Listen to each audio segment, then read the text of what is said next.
Saúdo todos com a paz do Senhor. Convido que você abra a sua Bíblia em Salmo 139. Nós vamos fazer uma leitura dos versos 7 até o de número 12. Salmo de número 139. Nós vamos ler do verso 7 até o de número 12. Como de costume, a minha leitura aqui eu vou fazer na nova tradução da linguagem de hoje. Tá? Então, talvez seja um pouquinho diferente da Bíblia que vocês têm aí, mas é uma linguagem um pouquinho mais clara, uma linguagem contemporânea à nossa. Nos diz assim: aonde posso ir a fim de escapar do teu espírito? Para onde posso fugir da tua presença? Se eu subir ao céu, tu lá estás. Se descer ao mundo dos mortos, lá estás também. Se eu voar para o Oriente, ou for viver nos lugares mais distantes do Ocidente, ainda ali a tua mão me guia, ainda ali tu me ajudas. Eu poderia pedir que a escuridão me escondesse e que em volta de mim a luz virasse noite. Mas isso não adiantaria nada, porque para ti a escuridão não é escura e a noite é tão clara como o dia. Tu não fazes diferença entre a luz e a escuridão. Amém. Louvado seja a Deus por essa palavra que nós lemos. Muito maravilhosa, né? Então vamos relembrar um pouquinho. Na aula passada, nós falamos dos capítulos 24 e 25. No capítulo 24, Jó contestando que os ímpios muitas vezes ficavam sem castigo nessa vida. Tá? Então ele, vamos falar assim, batendo de frente com a ideia dos amigos dele. Fala, não, o ímpio ali ele vai ser julgado, ele vai sofrer aqui. E aí Jó apresenta um outro posicionamento. Falou que muitas vezes não. Então, vamos falar assim, as teorias dos amigos de Jó elas eram muito, vamos falar assim, muito quadradinha, é aquele ponto final. E aí Jó ele começa trazendo a luz, pontuando que não era bem assim. E ele falou assim, olha, existem casos aqui que não condizem do que vocês falam. Acontece casos em que a pessoa sofre aqui na Terra, mas na sua grande maioria isso não acontece. Tá? E aí o capítulo 25, nós vemos agora então Bildade falando, sustentando que o homem não pode, sem presunção, justificar-se diante de Deus. Tá? Então sempre os amigos dele têm uma posição contrária, tem uma argumentação contrária ali a Jó. Então a gente viu muito até então agora, os capítulos 24 e 25, os amigos dele sempre tendo o direito de resposta, vamos falar réplica, técnica, e da agora em diante esse cenário muda. Tá? Teoricamente, depois a gente explica o porquê, teoricamente, a gente então não tem mais a participação dos amigos deles. Tá? Então estamos aí caminhando para o nosso final da segunda parte, caminhando, né, o finalzinho do livro praticamente, a parte 2 ali termina no capítulo 42, no verso 6, e a parte 3 também termina ali no capítulo 42, mas numa parte B ali do capítulo 42, né, que vai até o versículo 17. Tá? Então, o capítulo 26, tá? Jó repreende a Bildade e exalta o poder de Deus. Tá? Esse capítulo, esses versículos do 1 ao 4, nós vamos ver que ele começa muito, né, com essa expressão, essa conjunção, tá? Como. Então você vai ver que todos esses 4 versículos, eles sempre começam com essa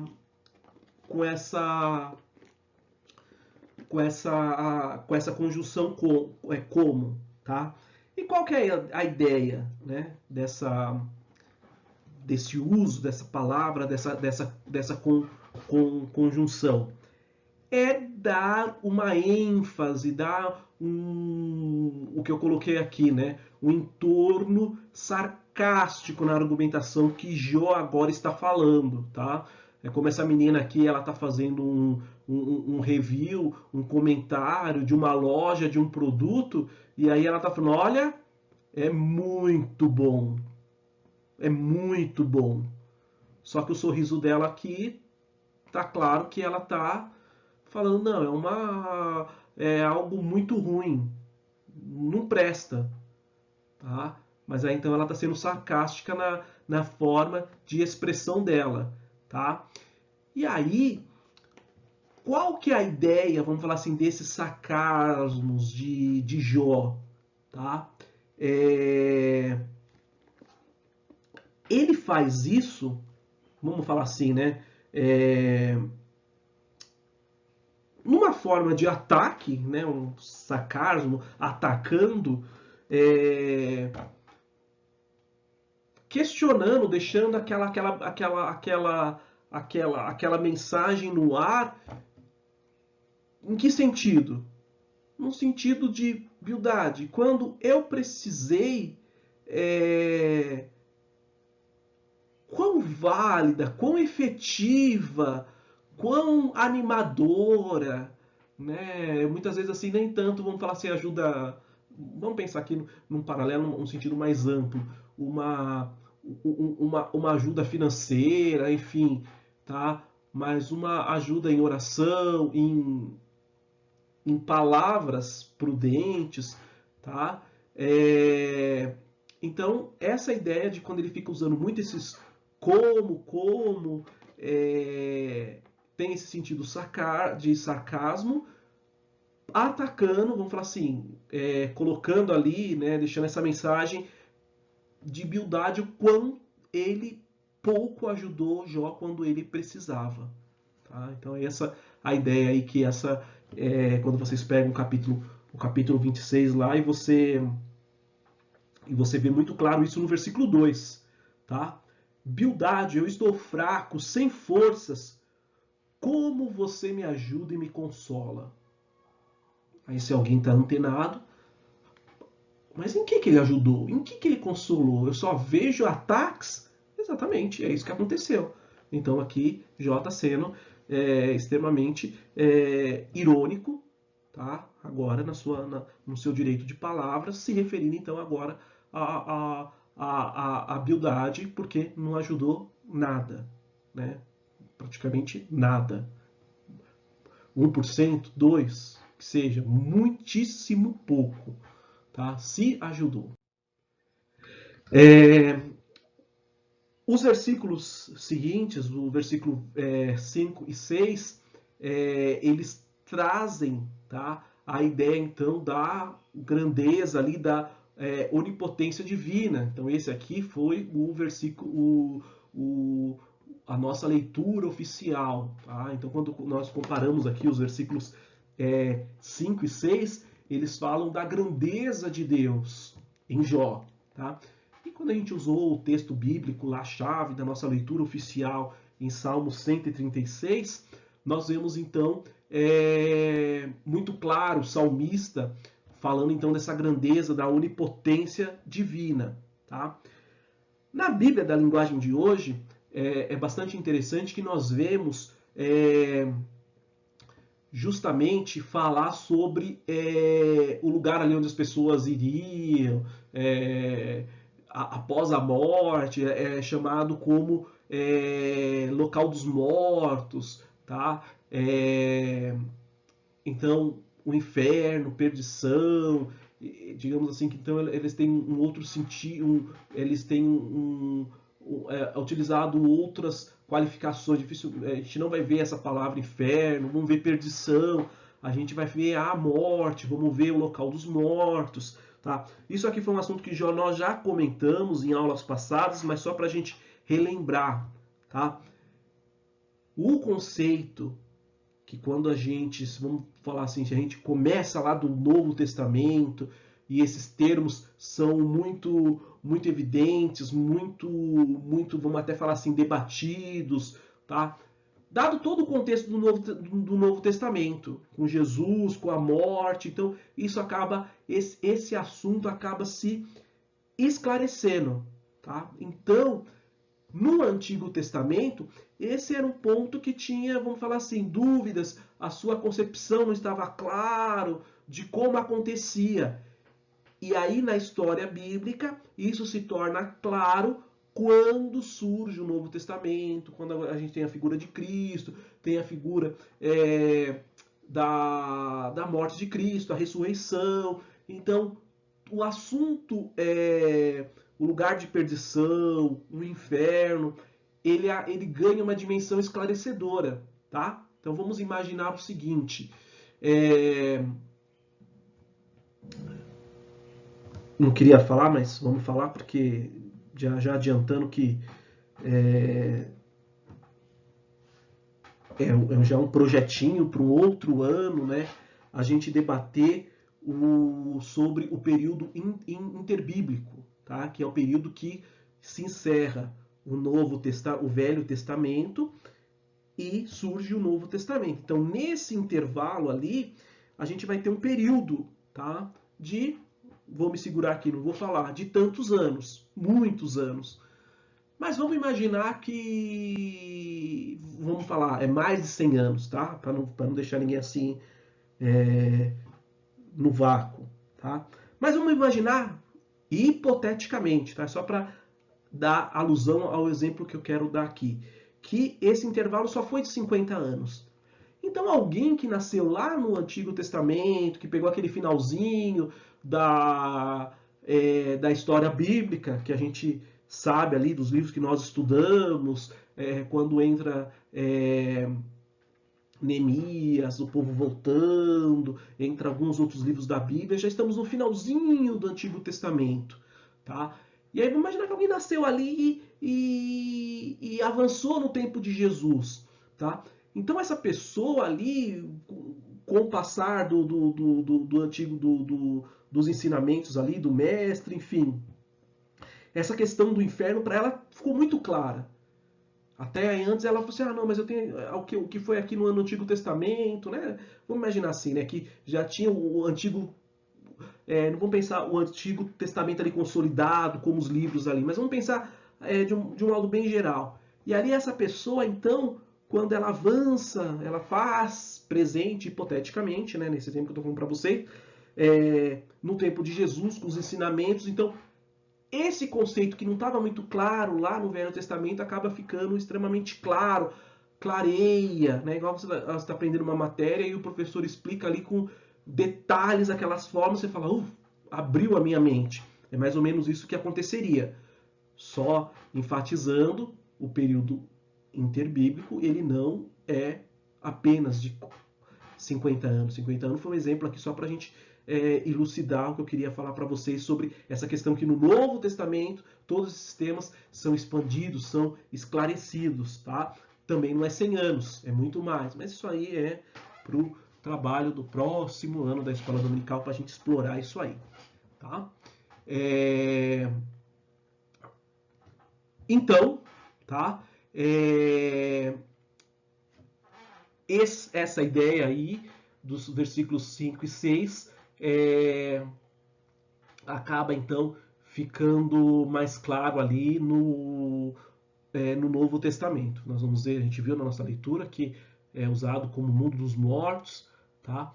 E isso tende a esclarecer mais para frente, tá? Então o salmo que nós lemos fala da grandeza de Deus, tá? A onipotência divina, tá bom? Nos versículos 7 e 9 fala o norte estende sobre o vazio, tá?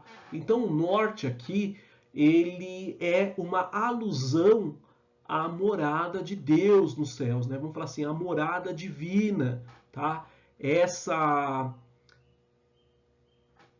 Quando a gente fala, né? Vamos analisar, muitas vezes na aula eu falo, olha, o texto em hebraico, tá? Quando a gente pega aquele texto, os estudiosos, né? E eu não faço esse tipo de análise, né? Estou pegando aqui os comentários bíblicos que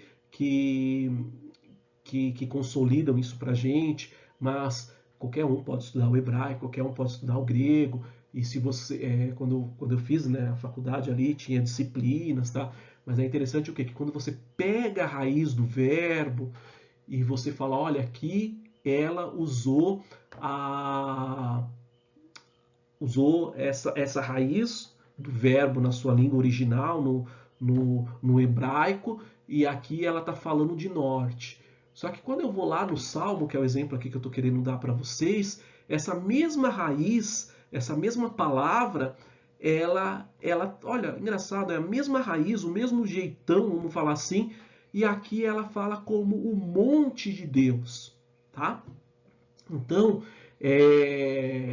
aí a gente volta para uma outra análise, de novo no texto que a gente está vendo agora, falar norte então, tá? Mas o norte aqui então ele tem um significado mais abrangente do que só a questão geográfica. Aqui, por ter utilizado essa raiz do hebraico, que a gente vê essa mesma raiz lá em Salmos está falando do monte de Deus, e aí a gente pega um contexto mais amplo, né? Porque quando você está analisando os estudiosos, os teólogos, né? Eles pegam então que eles falam lá aquele trecho, né? Aqueles versículos, né? Falar, vamos estudar isso aqui, tá? Eu estou vendo o versículo 7, o versículo 8, o versículo 9. Tá? Muitas vezes não faz nenhum sentido, né? Vamos falar assim, dado a sua como que eu posso dizer, o teor do estudo, enfim, dado N variáveis, tá? Não vou falar que isso é uma regra 100%, mas muitas vezes não faz nenhum sentido aquele versículo isolado.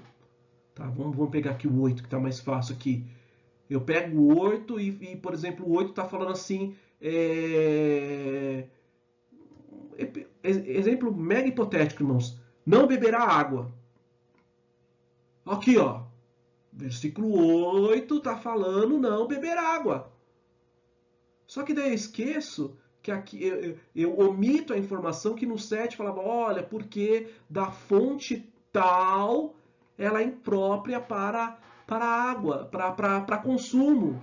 Tá? Portanto, o versículo 8, não beba desta água, não beba a água, a água, não beba essa água.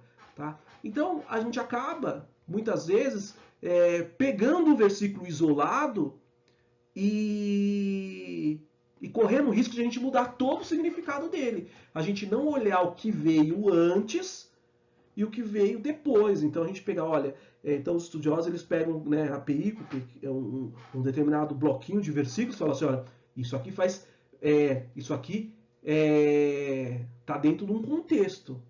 Eu tirar ele isolado aqui, em várias situações, até faz sentido. Só que em muitas situações ele pode, então, comprometer o significado, comprometer o entendimento, tá? Então, quando a gente olha, então, esse conjunto de versículos do 7 ao 9, o norte aqui, né, vamos falar assim, os grandes estudiosos olhando, olha, mas a raiz do norte aqui, quando a gente foi lá em Salmos, é a mesma raiz, só que aqui fala de monte de Deus, e complementando essa ideia, complementando esse raciocínio, quando eu vou lá no versículo 9, fala do monte de Deus. Então, dado todo esse contexto, né, vamos falar aqui, ó, olhando isso aqui de forma abrangente, não só isolado, então o norte aqui é uma referência à morada de Deus, porque lá no versículo 9 está falando do trono de Deus. Então não estamos falando tanto de norte, sul, leste, oeste, tá bom? Nos versículos 10 e 11, tá? Fala do limite à superfície, coluna dos céus. Tá? Isso aí acaba sendo uma referência às montanhas. E qual que é a importância? O que a montanha ali ela tinha um aspecto importante, vamos até falar assim, de entendimento, né? Não é tanto importante, mas assim, vamos substituir por entendimento. Né? Uma montanha, quando ela era vista, tá?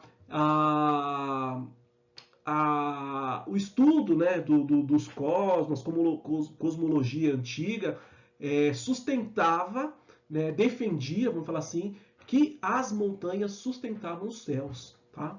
Então vamos imaginar a famosa coluna nas construções hoje. Né? Se a gente vê uma casa, e imagine a gente vê, até eu lembro aqui que uma casa lá embaixo, aqui na rua, aqui, um conjuntinho de casas, né, como fosse sobradinhos, e quando o estava construindo ali, você via perfeitamente. Ali tem uma barrinha lá na estrutura daquelas casas, tá? Que simula uma coluna, né? Porque aí para baratear colocaram umas barrinhas aí no que deveria ser umas senhoras de uma coluna, tá? Então assim, quando você muitas vezes vê a casa ali, e aí você tá vendo a casa construindo, você fala, olha, o rapaz ali, ele colocou uma senhora de uma coluna. Então essa casa está bem segura, tá? Enquanto aquela que a gente, quando passava ali, via, falava assim, essa casa aqui deu uma economizada, viu? Eu ficaria até meio preocupado, né? Vamos exagerar assim, com uma casinha dessa, com umas coluninhas bem, bem, como que eu posso falar assim, bem simplesinha, vamos falar, tá? Então, era essa visão que a ciência daquela época, a ciência antiga, acreditavam que as colunas eram então a sustentação do céu, tá? Então elas ficavam ali sustentando o céu, elas tinham essa função. Nos versículos 12 e 13 fala com a sua força, tá? Então esse versículo aí, ele dá ênfase ao controle de Deus sobre o mar, tá? Também na tradição daquela época, o mar era visto ali como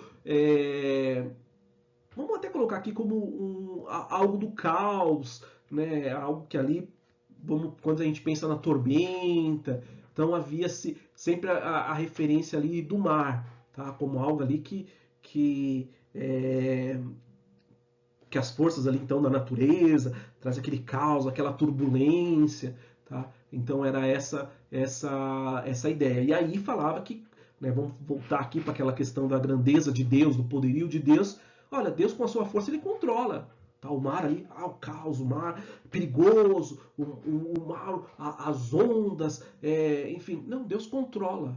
Tá? Então tá, é perigoso, é algo assim, o caos ali quando a gente olha, né, não na concepção daquela época, mas Deus, a soberania de Deus era muito maior e controlava o mar que na concepção poderia ser uma representação do caos, mas Deus controlava até o mar, tá? Com a força divina ele controlava o mar. Tá? Então a ideia é que novamente trazer a questão do poderio de Deus que ele controlava até o mar, tá? Então, resumindo, a ideia é do poder de Deus sobre a sua criação ali, das mais variadas formas. Então, poder sobre a terra, poder sobre os céus, tá? Poder sobre os animais, tá? Então, o mar o quê? Gente, o mar é uma mera criatura, uma mera criação, né? Que está sobre o controle do seu Criador, que é o Deus Todo-Poderoso, o Deus Criador do Universo. Tá bom? O versículo 14 do capítulo que nós estamos lendo, ele acaba sendo, vamos falar assim, um dos versículos mais fascinantes quando a gente, né, a gente sempre comenta isso na escola dominical, e não válido só para a escola dominical, tá? Mas vamos pegar muito na questão da Bíblia. Existe uma diferença muito grande de você ler algo, ler a Bíblia, e você estudar algo, você estudar a Bíblia. Tá? Então, no primeiro momento aqui, quando eu leio o versículo 14, tá? Ler por ler, tá? Eu acabo não me atentando na profundidade que esse versículo ele pode ter sobre o aspecto ali da descrição do poder divino. Tá? Vamos ler o versículo 14. Tá? Mas estas coisas são apenas uma amostra, um eco bem fraco do que Deus é capaz de fazer. Quem pode compreender a verdadeira grandeza do seu poder? Novamente, mas estas coisas, são que os versículos 12 e 13, está falando do mar, está falando do céu, mas estas coisas são apenas uma amostra, um eco bem fraco do que Deus é capaz de fazer. Quem pode compreender a verdadeira grandeza do seu poder? Tá? Então, o que Jó aqui está dando uma baita lição? Está tendo uma baita visão, um entendimento, tá? Nesse sentido, falou, olha, se nós fôssemos, vou usar uma expressão aqui, inteligentíssimos, nós concluiríamos que tudo que a gente está observando, tá, essa grandeza, vamos falar agora de grandeza, a gente falou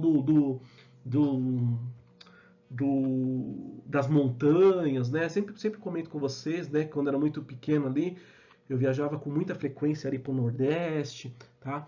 E o local ali onde meus pais moravam ali era uma zona rural, né? Um lugar que não chega ônibus, não chega carro, porque literalmente eles estão no pico de uma serra, tá? Então o carro chegava ali embaixo, no que eles chamam na rodagem. Dali para frente é na caminhada, tá? E aí como a gente chegava com um monte de mala de viagem, quem fazia o transporte das malas eram os animais. Mas a gente tinha que subir a serra ali, coisa de 30, 40, 50 minutos, né? Para então ter acesso ali aonde ele nasceu, enfim, onde moravam os pais, os meus avós, os meus tios, tá? Então, hoje, até quando eu viajo muito lá para a região do Vale, lá, tanto o Enoque, que vocês conhecem bastante, a Verinha, me chamou muita atenção o Vale, porque né, a região de Pindamonhangaba, São José dos Campos, é conhecido como o Vale do Paraíba, então você vê sempre montanhas, serras muito bonitas, né, e aí, dependendo do tempo que você vai, você vê ali toda coberta, o pico delas coberta com nuvem já, muito, muito interessante, tá? E aí Jó está enfatizando o quê? Que aquilo que os nossos olhos estão vendo é apenas o quê? É as orlas dos seus caminhos, é uma pequena fração da grandeza de Deus, tá? Então nós, humanos, somos extremamente limitados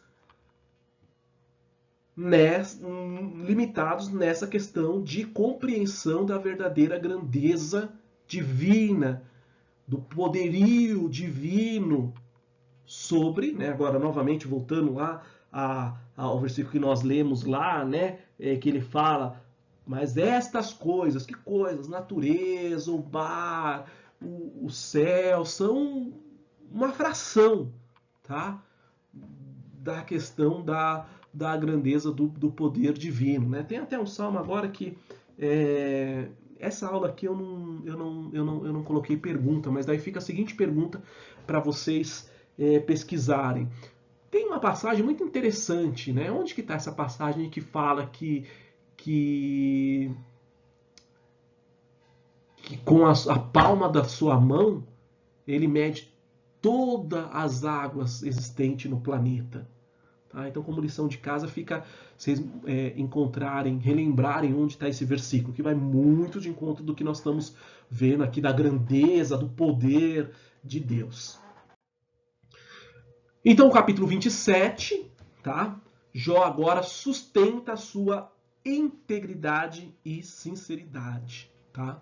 Então, vamos falar que isso aqui foram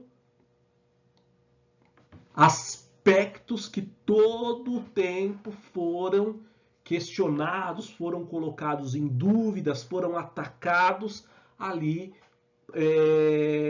por parte dos seus amigos em relação a Jó, tá? E agora ele vem e sustenta a integridade, a sinceridade dele, tá? Então ele começa esse versículo 27, tá? Vive Deus, se nós lemos aqui na Bíblia, na nova tradução da linguagem de hoje, ele usa outro termo, juro por Deus, tá?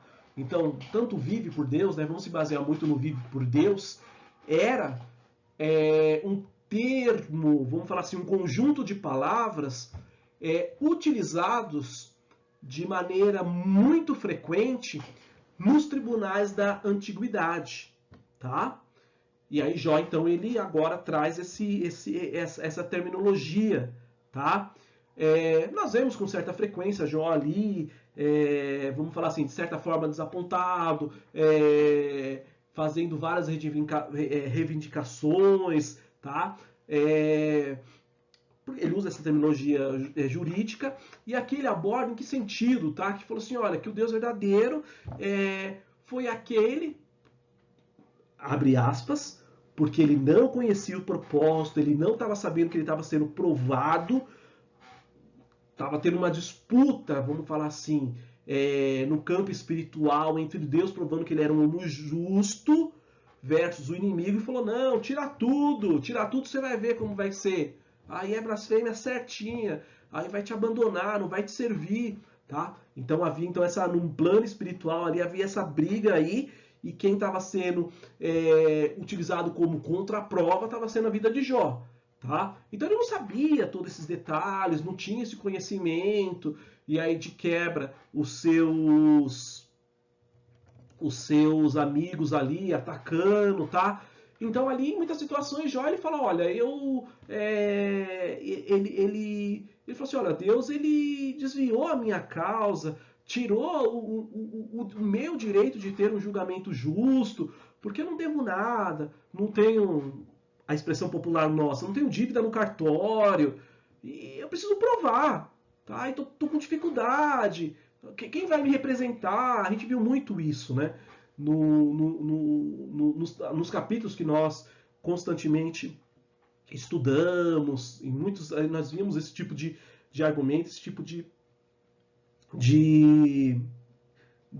argumentação da parte de Jó no contexto jurídico. Tá? E aí então, embora, né,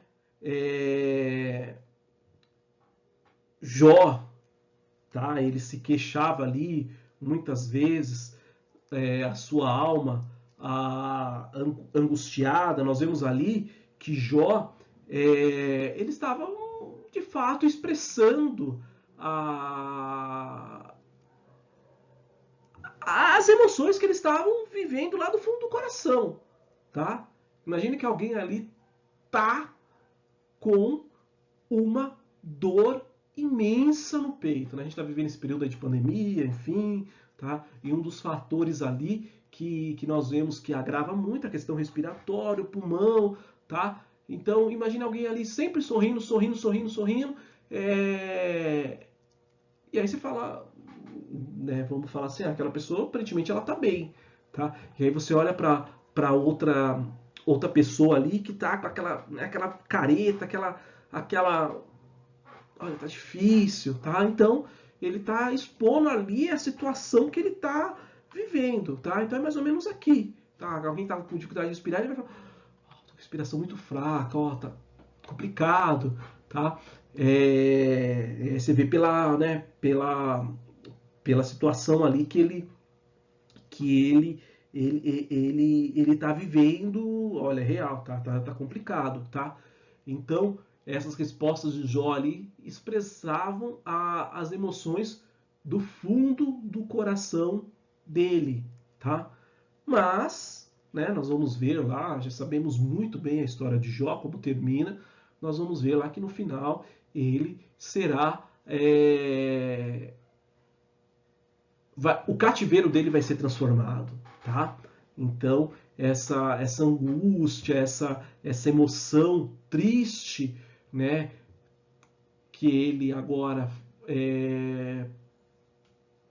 expressa, tá? Ela irá mudar. Tá? Então, quando a gente olha para a história final de Jó, nós vemos que foi uma fase, tudo passou e Deus foi exaltado, né? Jó ali foi honrado novamente. Tá?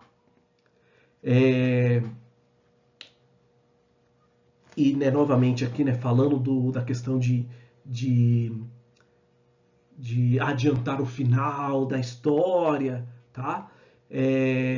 Nós conhecemos a história de Jó, né? Enfim, mas é muito interessante que quando agora que nós estamos olhando capítulo por capítulo, né? Como a gente faz na escola dominical, detalhe por detalhe, entendendo na profundidade cada palavra dos seus amigos, cada ação ali de Jó nos seus rebates, né, entendendo as tradições da época, enfim, um estudo detalhado que a gente faz do livro, tá? Nós vemos, então, lá no final, quando nós fomos estudar novamente o capítulo 42, a gente vai ver isso, mas vamos dar uma lidinha aqui, olha que interessante, né? A ideia qual que é, tá? Que por mais difícil, por mais complicado que esteja, por mais que as suas emoções estejam igual o Jó, numa situação extremamente difícil, até de certa forma com pouco alento, tá?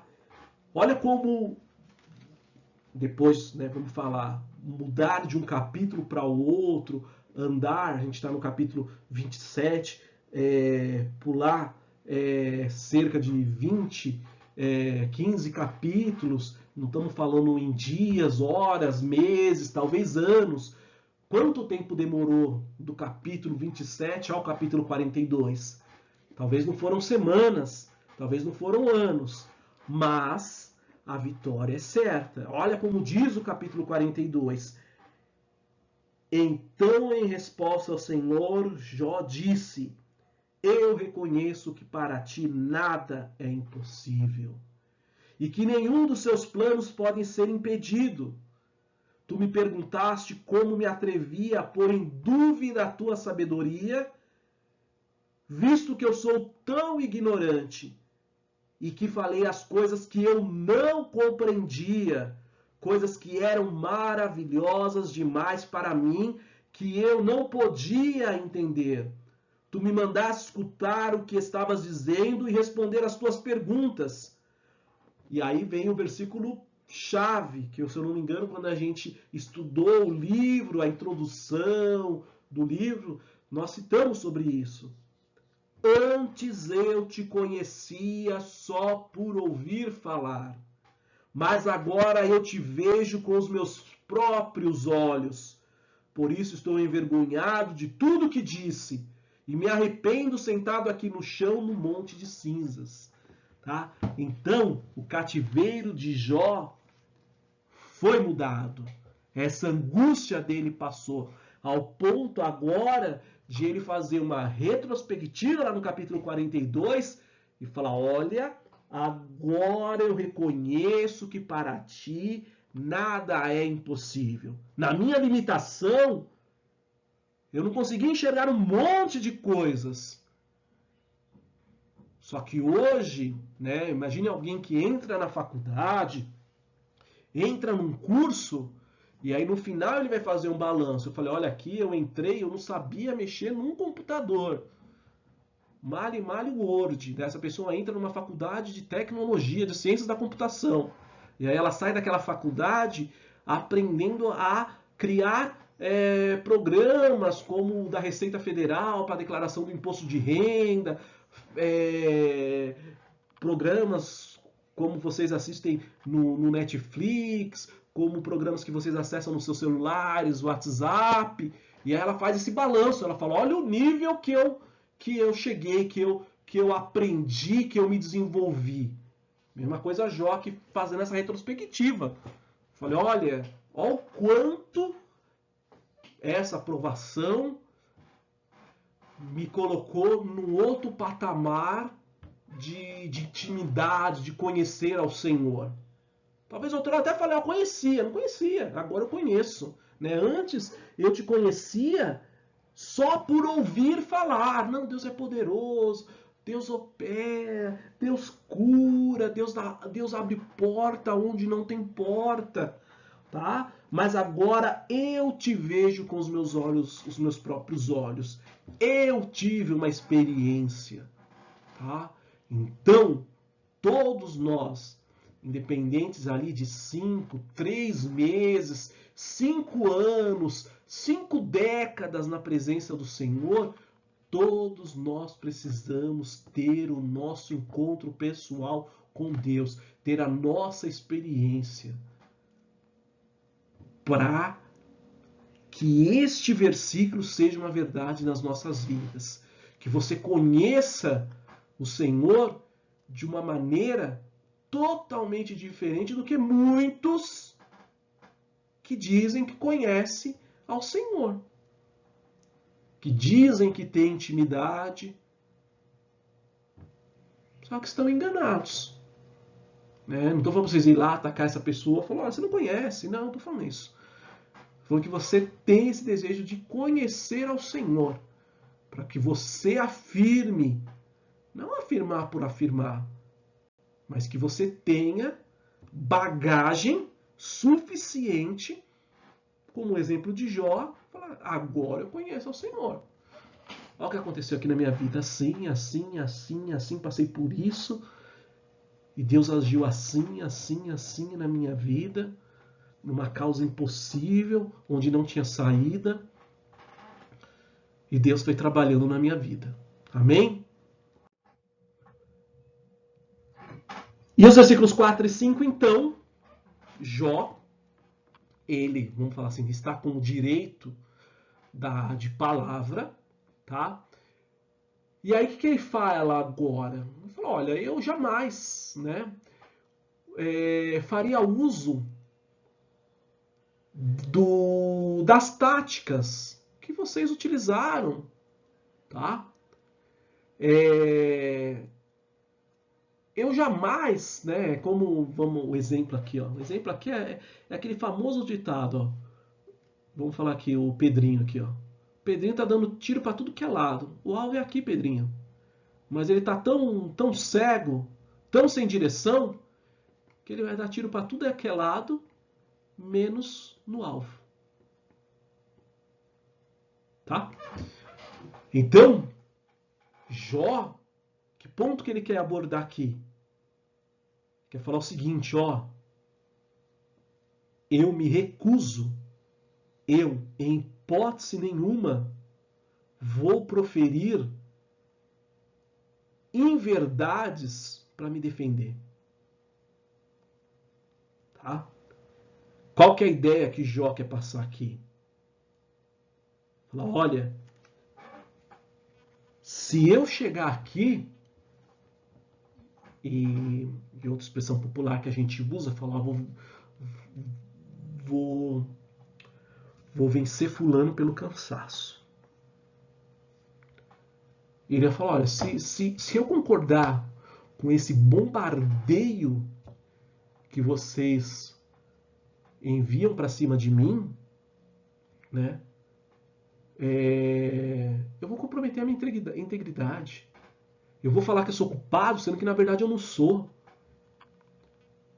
Eu vou colocar, despejar no ralo aqui, aquilo que todo esse tempo eu tenho defendido que eu não sou igual ao ímpio, que eu tô sendo julgado, sofrendo em consequência do meu pecado. Só que não tenho, não cometi nada. Tá? Então, o raciocínio de vocês estão errados. E vocês não vão me vencer pelo cansaço. Se vocês vencerem eu pelo cansaço e eu ir, outra expressão popular, no barulho de vocês, eu vou comprometer a minha reputação. Então, por mais que vocês me bombardearam aí 300 vezes, eu não vou nessa linha, porque eu vou estar desfazendo tudo que é real, o que é a minha integridade, o que eu sou uma pessoa justa. Tá? Então é nessa linha ali que eles falam. Os amigos deles estavam dando tiro para tudo que é lado e não estavam ali acertando, não estavam se desviando, né? O alvo verdadeiro. Jó, ele era íntegro. Né? Em todo o contexto nós sabemos o que a gente comentou, né? Foi ali estava sendo colocado à prova, né? Numa disputa ali, vamos falar, e ele não sabia, mas os amigos dele interpretaram aquilo como, ó, tá pagando o preço ali da desobediência, do pecado.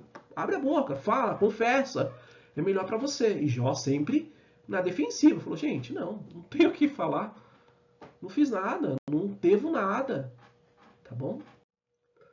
Tá? Então Jó, ele foi firme no propósito, na convicção dele de apegar na sinceridade e justiça, tá? Embora a gente já viu isso, que, né, falamos ali em muitas situações, ele acreditava que Deus ali não estava sendo, vamos falar assim, compreensivo com ele, porque não estava dando o direito de ele ter um julgamento justo, que ele pudesse se defender, que esclarecesse esse ponto, que todo mundo ali ficasse ciente que, que ele não tinha culpa no cartório, enfim. Então, ele manteve a sua integridade, tá? Em um momento extremamente difícil. Por que extremamente difícil? Porque nós vimos ali que todos esses bombardeios, esses estímulos difíceis vieram, digamos que ele ficou solo, ficou sozinho. Porque veio dos amigos, mas tá, seus amigos todos ali te abandonaram, tá, tem tua família, tá? A esposa dele também foi lá e deu um bombardeio nele, tá? Mas mesmo assim ele manteve a justiça, não se apartou da integridade, tá? Nos versículos 7 e 9, tá? Nós vemos, tá, uma oração ali de Jó, e ele orando naquele sentido, que o ímpio ele receba aquilo que é reservado para o ímpio, aquele que não é temente ao Senhor, tá? E aí, novamente, essas palavras, né, que os seus amigos se dirigiam contra Jó, tá? Aqui, quando Jó usa essa expressão, ele fala, olha, quando ele usa, né, ele dá nessa oração, vamos falar assim, que é uma direcionada, de certo modo, uma referência para os amigos dele que agiram de uma forma não correta, insistindo nessa acusação, se levantando contra ele, tá? Então, provável que essa oração aí de Jó, ele pontua os amigos dele assim, numa posição que eles se bandearam por uma indevida, porque aí ficaram acusando ele, falando, né, insistindo, e vinha a outra falando, não, mas mais uma vez, não foi uma, não foi duas, por mais que Jó ali se defendia, falava, não, gente, não é, não, mas ali a gente via, né, como em algumas aulas ali, vamos imaginar que o teor às vezes começou a subir, né, começou do certo, opa, subiu o degrau ali, parece que ou no último degrau ali, os ânimos parece que estão mega acirrados, tá?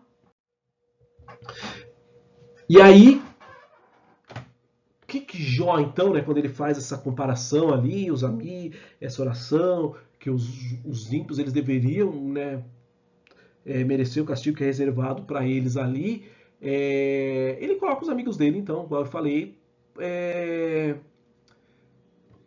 nessa situação, nessa qualificação ali, porque levantaram, enfim, várias acusações ali improcedentes para a vida de Jó, em relação a Jó, tá?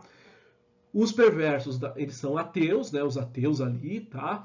E ele fala, olha, quando o ateu ali, ele estiver em dificuldade, tá? Versículo 8 e 9. Que esperança terão os ateus quando Deus lhe tirar a vida? Quando estiveres em dificuldade, ele não ouvirá os seus gritos, pois Deus não é a alegria deles. Já estou no 10. E eles nunca fizeram orações ao Todo-Poderoso. Tá? Então esse motivo aqui eu acabei pegando do versículo, avancei um pouquinho no versículo 10 aqui, tá? Então ele falou, olha, quando eles são dificuldades, primeiro que não acreditam em Deus, né? Então assim, mas imagine que clamem, mas clamar para quem? Sendo que Deus não vai ouvir Deus, porque eles falam que Deus não existe, nunca fizeram oração ao Deus Todo-Poderoso, tá? Nos versículos, então, 11, 12 ali, o 10 eu já acabei citando, tá? Jó decide, então, ensinar aos seus amigos o poder de Deus e os seus planos, tá? Esses versículos ficam muito mais claros, muito mais interessantes quando nós lemos na nova tradução da linguagem de hoje, tá? É como se ele estivesse falando assim para os seus amigos, ó, não é preciso, por vocês todos já viram isso. Então, por que é que vocês aí ficam dizendo bobagens? Tá? Então, é como ali ele ameaça fazer uma coisa, mas depois ele volta atrás. Ele fala, olha, eu vou ensinar uma coisa para vocês aqui. Tá? Não, eu não vou ensinar, não. Por que eu não vou ensinar, não? Porque todos vocês já viram isso. Vocês conhecem a Deus. Tá, vocês conhecem a Deus, estão falando besteira e tal. Mas por que então vocês ficam falando essas bobagens? Tá? Então essa é a ideia aí que esses versículos 11 e 12 aí traz, quando a gente pensa nesse diálogo entre eles ali e Jó, ameaçando que vai falar, vai ensinar os amigos, mas recua, fala, não precisa ensinar, vocês já são calejados, já conhecem muito bem. Tá? Aqui vocês estão, então, falando muita besteira, muita bobagem. Tá? Os versículos 13 ao 23, tá? Na Bíblia que eu preparei a aula, foi na Bíblia Plenitude. Na Bíblia Plenitude, se vocês lembrarem o comecinho lá do capítulo lá, eu falei que o capítulo 27, né, do versículo capítulo 27, do versículo 1 até o versículo de número 23, ele abordava um único assunto, né? Abordava, deixa eu pegar a Bíblia aqui de novo. Qual que foi a divisão lá que eu fiz para vocês, seguindo a Bíblia, a Bíblia de Estudo Plenitude. Então eles falam que o capítulo 27, do versículo 1 até o versículo de 23, fala, Jó sustenta a sua integridade e sinceridade, tá? Mas há uma discussão, a gente já viu vamos falar assim, a gente já viu isso antes e estamos vendo agora de novo, tá? Que o jeitão desses versículos 23, 13 ao 23, né? O jeitão que eu digo é sempre quando a gente está, quando os estudiosos ali, eles estão avaliando, a gente vai ver isso presente em algumas, lá no Novo Testamento, por exemplo, quando alguns livros lá, a gente vai falar, tá, mas quem escreveu isso aqui? Onde está escrito que falou, olha, eu, Paulo, não vamos encontrar. Mas quando a gente pega o jeitão da carta, do livro, vamos falar assim, o jeitão daquele livro, a gente fala, mas o jeitão desse livro aqui, o jeitão dessa carta, olha, ele é muito característico de Paulo.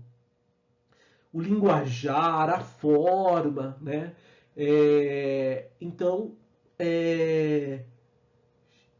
a gente fala, ó, então, dado isso, dado a forma que embora não tenha uma declaração formal, funciona, eu, Paulo, mas usando como ele falou, como está escrito, o jeito das palavras, é o jeito de Paulo. Tá? Então os estudiosos levam e falam, olha, então a gente também atribui que essa carta foi escrita por Paulo. Tá? E aqui então tem uma discussão nesse sentido. Porque quando nós estudamos nas últimas lições ali, a gente falou o seguinte, que daqui para frente a gente não ia ver mais os amigos deles falando. Tá? Jofar, Bildade, a gente não ia ver mais eles com, vamos falar assim, com direito à resposta, falando discurso. A gente não ia ver mais. A gente não ia ver mais a presença de Elifaz, a gente não ia ver mais a presença de Jofar e a gente não ia ver mais a presença de Bildade. Tá? Só que, quando você entra nesses versículos 13 ao 23, um exemplo disso é a Bíblia na nova linguagem da tradução de hoje. Quando nós pegamos aqui na tradução de hoje, a divisão que ela faz, ela fala, olha, os versículos agora, de 13 ao 23, é a fala de Jofar. Tá? Então, alguns atribuem esse bloco a Jofar, enquanto outros estudiosos, outras Bíblias, não vão fazer essa divisão. Tá? Então, novamente, a Bíblia, plenitude de estudo, ela não faz essa divisão, ela não fala que esta é uma fala de Jofar. Enquanto a Bíblia, na nova tradução da linguagem de hoje, fala que essa parte é de Jofar. Tá? Provavelmente, esta é uma fala de Jó. Tá? Só que o que ele faz? Ele usa as mesmas palavras, sem trocar vírgula, sem mudar nenhum jeitão. Ele faz uso, ele faz uma parafrase, né? Ele faz então, e aí pensando muito nos nossos dias, né? Esse meme aqui fala muito disso, né? Para agora contra-atacar, tá? Então é provável que ele pega essa frase, usa o mesmo jeito, o mesmo como o Jofar falou, para agora ele fazer uma sátira, debater em cima dele, tá? Então imagine que alguém fala, evidentemente acontece muito isso, né? Você chega a falar pro teu filho assim, fala assim,